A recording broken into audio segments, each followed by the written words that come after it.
serving champagne at high-end events for 3 years. It pays decently, better than retail, but not enough for anything that needs a degree I don't have. You show up, put on a black vest and white shirt, smile politely, and move through the crowd with trays of wine and tiny appetizers that cost more than my rent. The rich talk around you like you're furniture, completely invisible. That's fine. I've been good at being invisible since I was 6. Tonight, I'm working for Elite Events Catering at the opening of a new exhibition at the Duncan Gallery. Expensive art, expensive people, just another Thursday. Until I saw something that changed everything. A painting I made at 6 was being sold for $150,000. The gallery was packed for the opening of Voices Unheard, a collection of outsider art. Children, homeless people, self-taught artists. The kind of work wealthy people buy to feel cultured and compassionate. I adjusted my vest, picked up a tray, and began circulating. Smile, offer drinks, move on. A woman in a designer dress took a glass without looking at me. "This collection is extraordinary, Victor," she said. Victor Duncan, gallery owner, 60s, silver hair, tailored suit. He looked like money. "Thank you, Margot. I've been curating this collection for decades. Each piece tells a story, with verified provenance, orphans, group homes, street markets. Years of tracking these works. Lies. I didn't know it yet, but I would." I moved through the crowd, picking up empty glasses until I turned a corner and saw it.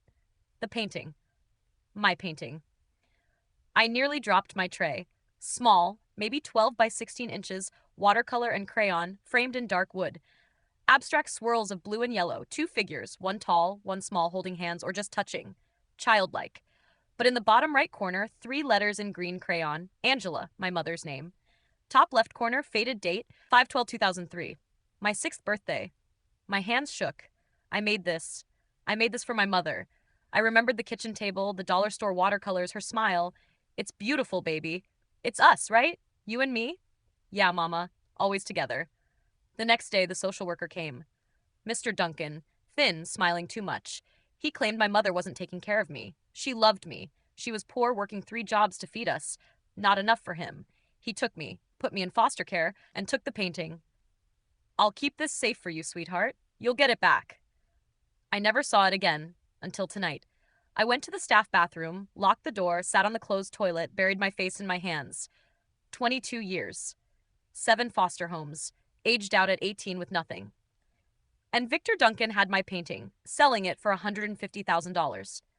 I washed my face and walked out, straight to the painting. Victor was talking to potential buyers. I approached. "Sir," he turned, didn't recognize me. Why would he? I was just staff. "Yes, this painting, I drew it when I was 6, May 12th, 2003, for my mother, Angela." His eyes flickered. Recognition? Fear? "Impossible," he said smoothly. "Donated anonymously from St. Catherine's Children's Home, artist unknown." "No," I said. "I'm Aaron Perry. You took it from me. You lied." The couple stared. Other guests turned. Victor smiled, patronizing. "Perhaps you made a similar painting, Sas. This piece is authenticated." "By who?" "You." I raised my voice. "I'm not leaving. That's my painting." Security appeared, firm but not rough. I was escorted out. My manager, Tony, found me on the curb. "Aaron, what happened?" "I saw a painting I made as a child being sold for $150,000. I confronted the owner. He had me kicked out." "You can't do that," Tony said. "Can you prove it?" "Not yet, but I will." I was alone, jobless, furious, but determined. Victor Duncan had stolen from a 6-year-old and probably from other vulnerable kids for decades. I would prove it, and I would take him down. Next morning, I went to the library, using public computers to search Victor Duncan plus social worker. Licensed in New York, 1985-2005.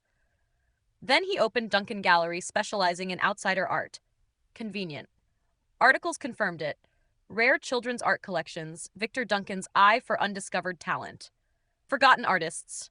Stolen artists. I didn't have the original painting, no photos, nothing from back then, but I had my memory and the details. The letters Ang were key. If the painting was truly mine, they'd still be on the back, unnoticed. 2 days later, I called Duncan Gallery, asked for Victor. "I'm interested in purchasing a piece, the mother and child watercolor. Would like to examine it before making an offer." Victor's tone warmed. "Excellent. When?" "Tomorrow, 2 p.m. I hung up. Heart pounding. Tomorrow, I'd see the back. I'd prove it. The next day, I stood outside Duncan Gallery. I'd borrowed clothes from my roommate, blazer, dress pants, eccentric glasses, looking like someone who could spend $200,000 on art. I took a deep breath and walked in. "Can I help you?" the receptionist asked. "I have an appointment with Mr. Duncan, 2 p.m., Claire Pine." I made up the last name on the spot. "Of course. One moment." Moments later, Victor appeared. For a second, I thought he'd recognize me, but he didn't. Professional, welcoming. "Miss Pine, pleasure to meet you. Thank you for seeing me. Of course, you're interested in the mother and child piece?" "Yes, I'd like to examine it closely if that's all right." "Absolutely. Follow me." He led me to a private viewing room, small, well lit, with a table in the center.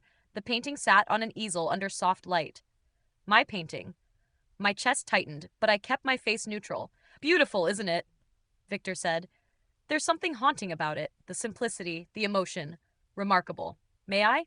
I gestured toward it. "Please." I studied it up close. Blue and yellow swirls, two crude figures, the letters Ang in the corner, the date. The provenance listed St. Catherine's Children's Home. "Yes, 2003, he said. "A staff member found several pieces by children while cleaning storage. This one stood out." "Liar." "May I see the back?" I asked. "Sometimes there are marks or signatures that add to the story." He hesitated for a fraction of a second. "The back? It's professionally framed to preserve the paper. The backing protects the original." "I understand, but I need to see beneath it before making an offer. I'll take the risk. I'm serious about purchasing." Victor studied me, calculating. Finally, "Very well, let me get my tools." He left the room. My heart pounded. This was it. If my writing was still there, he'd see it. He'd know I was right. But would he admit it? I stayed still, eyes locked on the painting.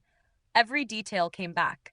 The blue for the sky, the yellow for the sun, the two figures for me and my mother, the way I'd written Ong because I couldn't spell her full name yet. This painting had been mine all along. Moments later, Victor returned, tools in hand. He carefully removed the backing. My stomach twisted. As the paper came away, there it was, green crayon letters, faint but unmistakable. Ang. I caught my breath. The proof was undeniable. Victor's eyes widened for a split second, then narrowed. Recognition. Fear. His face tried to stay neutral, but it failed. He knew. I leaned in. "Aaron Perry. That's me. You took this from me when I was 6. You lied about keeping it safe." He said nothing. I had the evidence now. The painting wasn't anonymous. It was stolen, and he couldn't deny it. Victor's face tightened. He stayed silent, his professional mask slipping. I held the painting, the letters Ang clearly visible. The truth was undeniable. "This is mine," I said firmly. "You took it from me when I was 6. You lied about keeping it safe. And I know you've done this with other children's art for decades." He didn't respond. He couldn't. I left the gallery, heart racing but focused. I had the proof I needed. Back home, I scanned and photographed the letters on the back. Every stroke, every detail documented. I started compiling everything I remembered about my time at St. Catherine's. The date, the materials, the circumstances, even the social worker's name. Victor Duncan. I reached out to journalists, child advocacy organizations, and legal counsel specializing in art restitution. Evidence in hand, I shared the story, showing the photos of the painting's back, the distinctive letters, and the provenance fraud. Media outlets picked it up. Articles called Victor Duncan out for exploiting vulnerable children and selling their art without consent. Interviews revealed the gallery's history of outsider art acquisitions, many from orphanages and foster homes. The public response was furious. Legal action followed. Victor faced lawsuits from former children whose art he'd taken. The gallery's reputation collapsed, clients withdrew, and auctions were suspended. Eventually, authorities investigated. What had been decades of exploitation was finally exposed. For me, it was personal. I reclaimed my childhood, my mother's memory, and my work. The painting returned to me, now rightfully owned, with its story acknowledged. I didn't just recover art, I restored a piece of my life stolen long ago. Standing in my apartment, holding that painting, I finally felt seen, not invisible, not a child lost in the system. I was Aaron Perry, and for the first time in 22 years, my voice, my story, and my art mattered. Victor returned with a small toolkit. He set the painting face down on the table and carefully removed the tiny nails holding the backing. I watched silently, barely breathing. He peeled back the brown paper, and there it was. The back of the original watercolor, faded but legible in green crayon. For Mama, love Aaron. Victor froze. I leaned closer. What does that say? He didn't answer. It says, for Mama, love Aaron, doesn't it? I said. Recognition dawned in his eyes. You, me? You're the caterer from the opening. My name is Aaron Perry, and you took me from my mother 22 years ago. You took this painting, promised to keep it safe, and now you're selling it for $150,000. This isn't proof. Lots of children are named Aaron, he stammered. May 12th, 2003, my 6th birthday. I made this for my mother, Angela Perry. You came to our apartment the next day. You said she was unfit. You took me and this painting. I was crying. You promised to keep it safe. His face went pale. I don't know what you're talking about. Yes, you do. You need to leave. I'm not leaving. That's mine. You stole it. I acquired it legally? No, you stole it from a 6-year-old. Get out, or I'm calling the police. Call them, he said, trying to stay calm. I snapped photos of the painting, the back, the writing, proof. The guard took me outside, and I saw fear in Victor's eyes. That night, I sat in my apartment, determined. I had proof, but how could I fight someone like Victor Duncan? I searched online for investigative journalists and found Jody Coleman, an expert in art theft and fraud. I emailed her. I have evidence that Victor Duncan stole and sold artwork from foster children. I need to speak with you. 3 days later, she called. I told her everything. My painting says Victor taking me from my mother, the promise to keep it safe, the writing on the back. Jody paused. Do you have photos? She asked. Yes, of the painting and the writing. Sending now. She was silent for a moment. Aaron, I've suspected Victor Duncan for years. I couldn't prove it. This is proof. You're not the only one. I think other children's art was stolen. We need to find them. We started cross-referencing gallery records, state grants, and foster care files.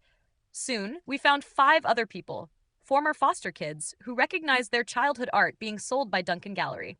One of them was Gary. We met at a coffee shop. He told us how Victor took his dog drawing, promised to preserve it, and sold it for $80,000. No proof back then. But now we had evidence. Together, we were ready to act.